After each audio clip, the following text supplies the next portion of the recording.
Three Deaths, A Tale, is a short story by Leo Tolstoy first published in 1859. It narrates the deaths of three subjects: a noblewoman, a coachman and a tree. Synopsis.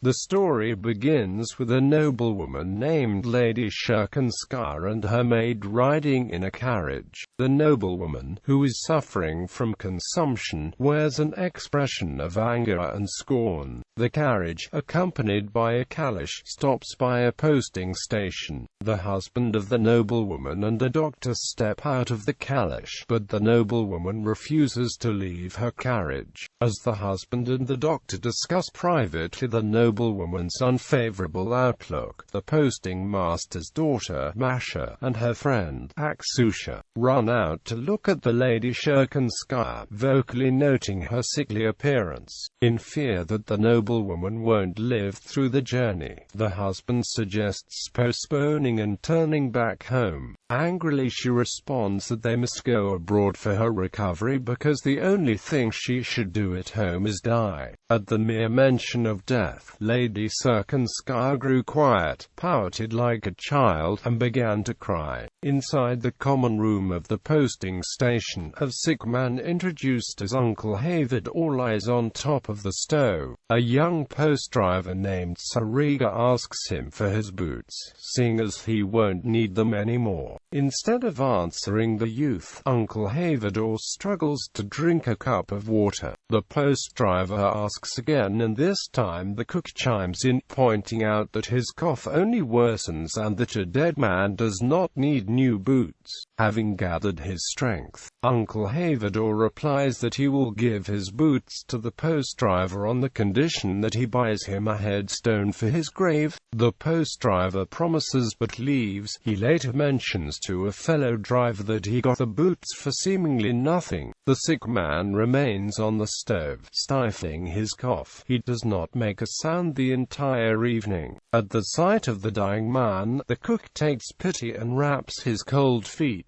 At night, the cook dreams of Uncle Havador climbing down from the stove and leaving to chop wood. In this dream, Uncle Havador reassures her that he is well. Upon waking, the cook and the drivers in the posting office discover he has died. After burying him, the cook tells everyone of her strange dream.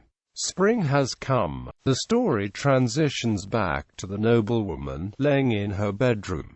Her condition has worsened. A priest waits on a divan outside, while the husband talks with his wife's sister. Afterwards, the sister attempts to comfort the noblewoman, who begins claiming that she has come to terms with death. This mature and faithful attitude leads the sister to say that Lady Shurkinskaya is an angel as she leaves the room. Proclaiming God's mercifulness, the noblewoman beckons her husband closer and commands him to send for the medicine the priest mentioned earlier. For a woman that has accepted her death, Lady Shurkinskaya continues to cling on to any hope of living. That evening, she died in her large apartment with closed doors. A marble monument marks the noblewoman's grave, but Uncle Havador's remains without a headstone. The cook tells the young post driver Sariga that it would be a shame to not make good on his promise.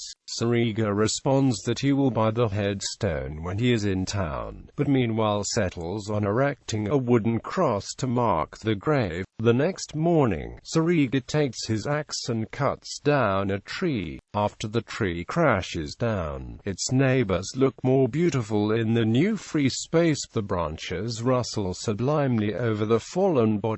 Interpretation. The story affirms the ideal of man leading a simple, authentic life alongside nature through its portrayal of attitudes toward death. The author himself gave a thorough interpretation of his work in a letter to A.A.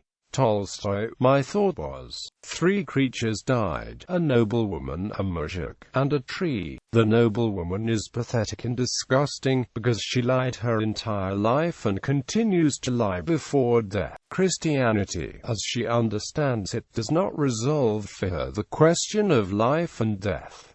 Why die when you want to live? She believes with her imagination and intellect in Christianity's promise of the future, but her entire being rears up, and there is no other comfort, and the place is taken.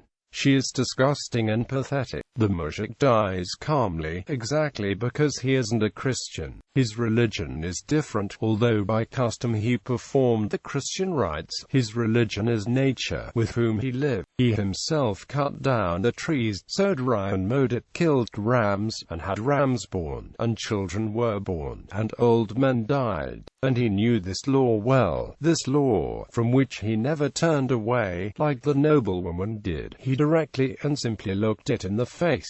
The tree dies quietly, honestly, and beautifully.